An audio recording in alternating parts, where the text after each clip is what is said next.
In the previous lesson, we introduced the process of 4D road mapping.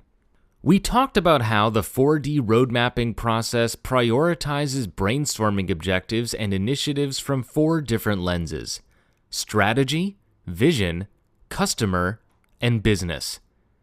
Product work can create value in different ways, and the best products create value in multiple ways. Evaluating your product roadmap through each lens helps ensure that your work is creating balanced value.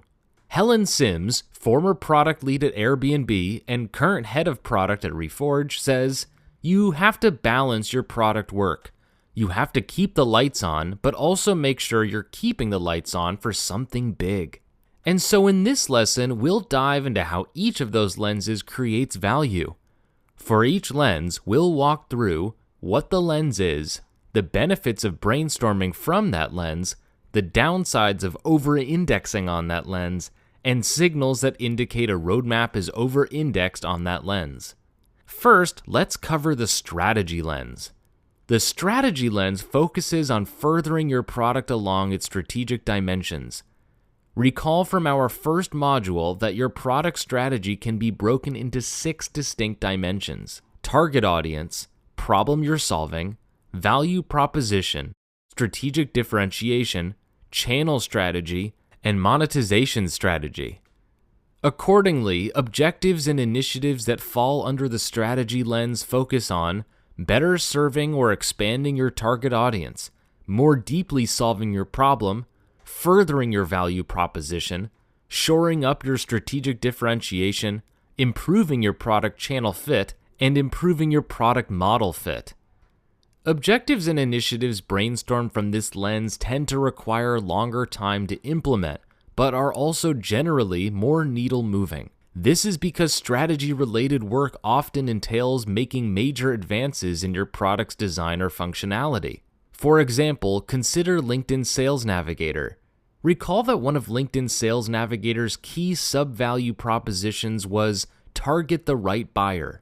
In order to deepen that sub-value proposition, the team brainstormed an objective: machine learning-based sales lead recommendations. However, properly implementing machine learning-related initiatives tends to be complicated. Implementing this proposition took significant time and leadership buy-in. The first iteration of lead recommendations was a multi-month process, with version 1 of the feature generating somewhat relevant leads. However, over the course of multiple quarters and several iterations, the lead recommendations algorithm improved to a point where users were regularly getting value from recommended leads.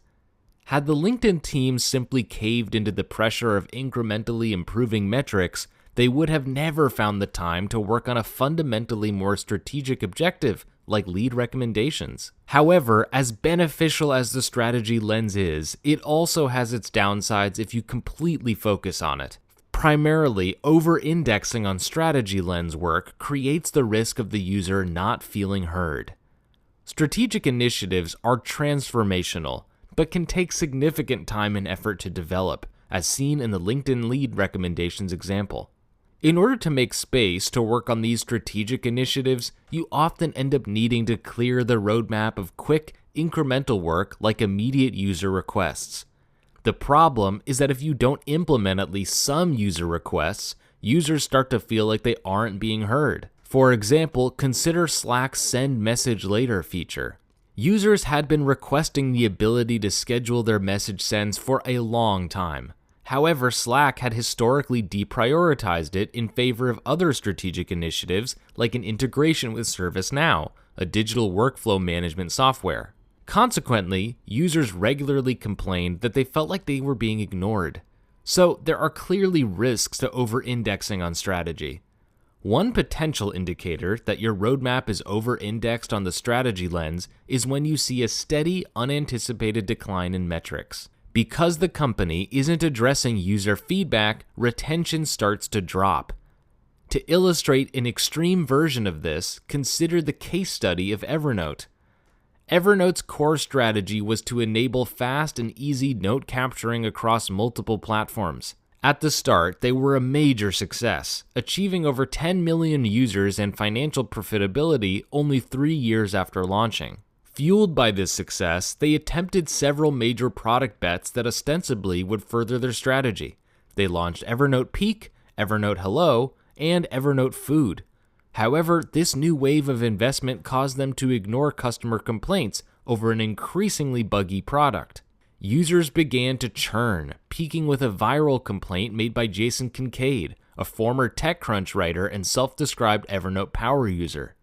Each note I instinctively leave myself is tinged with anxiety. I'm concerned that as I dig through my Evernote archive, I'll encounter more corrupted audio notes. And worse, my paranoia is increasingly convinced that there may have been notes that never were saved to the archive at all.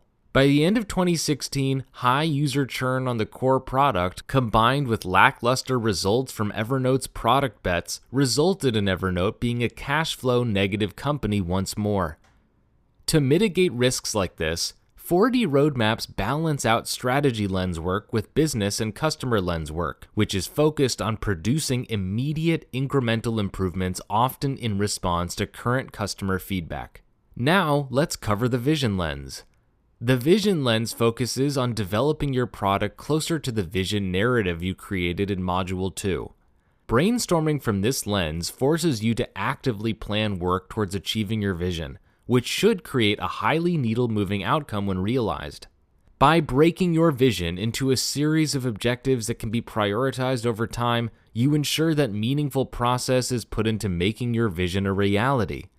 Without this lens, it might be too easy to avoid investing in the necessary groundwork that has to be done to realize your vision, even if it doesn't yield immediate results. For example, recall Netflix's decision to invest in streaming infrastructure. At the time, Netflix was primarily a DVD-based business. Investing in creating a streaming service had little immediate upside, and it would cost Netflix a significant amount of money at a time when they had just become cash flow positive. However, using its vision for a streaming-based future as rationale, Netflix was able to convince its leadership to make the investment into streaming infrastructure. When the vision lens is overemphasized, it creates the risk of underinvestment in the existing core product. Because all effort is focused on developing a vision, existing requests on the current product go ignored. One key signal that you're over-indexed on vision is when there's significant investment in new initiatives, despite the core product still having significant room to improve. To illustrate this, consider Lambda School, an online coding school. Lambda School's vision is to revolutionize education by changing the way people pay for it. Instead of requiring a hefty upfront tuition fee, Lambda School charges nothing upfront and instead takes a percentage of students' salaries after they get a job.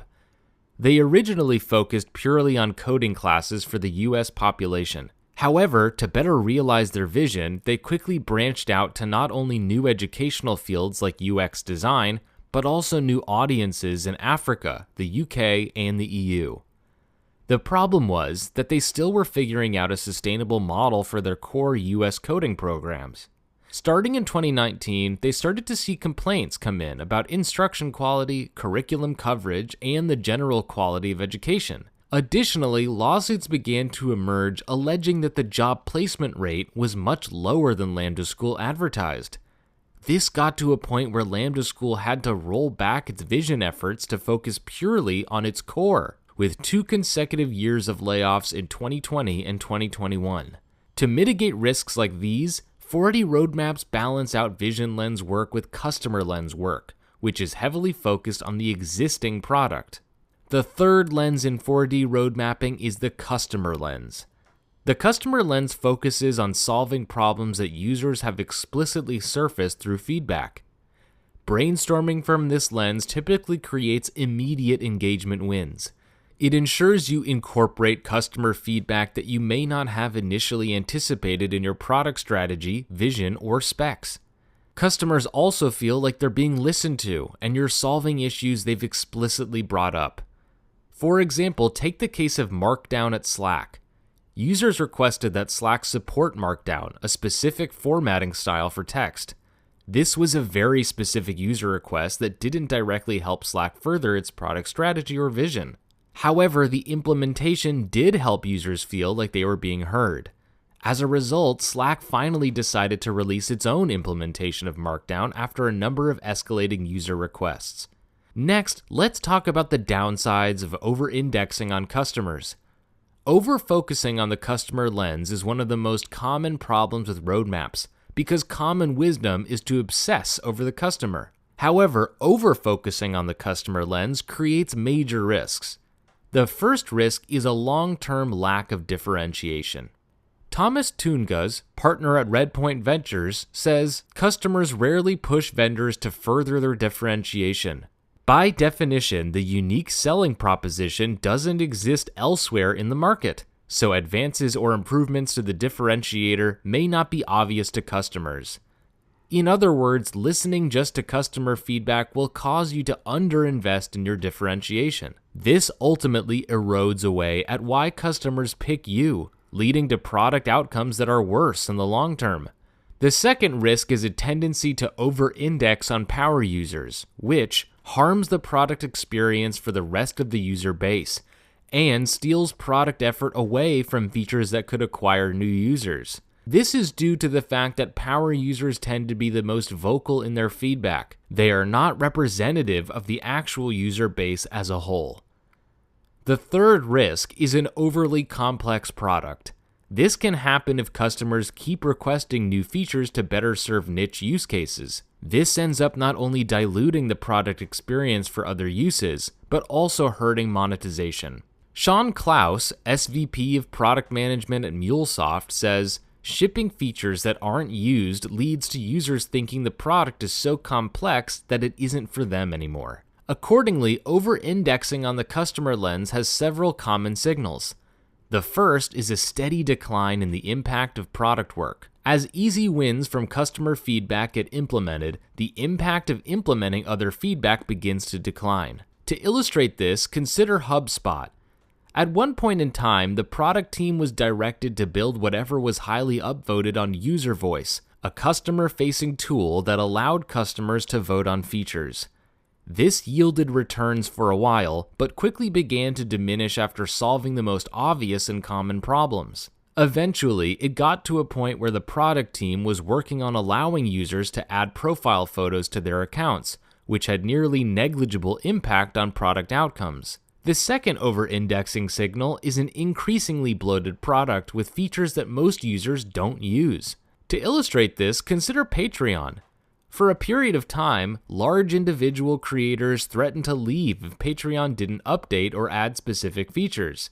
Over-indexing on those power users' feedback, Patreon built features like team accounts that, in the end, had extremely low adoption. Additionally, Patreon felt obligated to maintain other features with low adoption, creating significant technical overhead for comparatively little user value creation. Finally, in a rush to build certain solutions for those influential creators, they ended up piling up a large amount of technical debt. 4D roadmaps balance against this by considering the strategy and vision lens, which are focused on the long-term success of the business and all future users, as opposed to just the current set. The last lens is the business lens. The business lens considers what your target KPI's most influential input metrics are, i.e. your target KPI's KPIs, and focuses its objectives and initiatives on improving those as quickly as possible. Brainstorming from this lens tends to lead to ideas on how to create immediate, incremental improvements.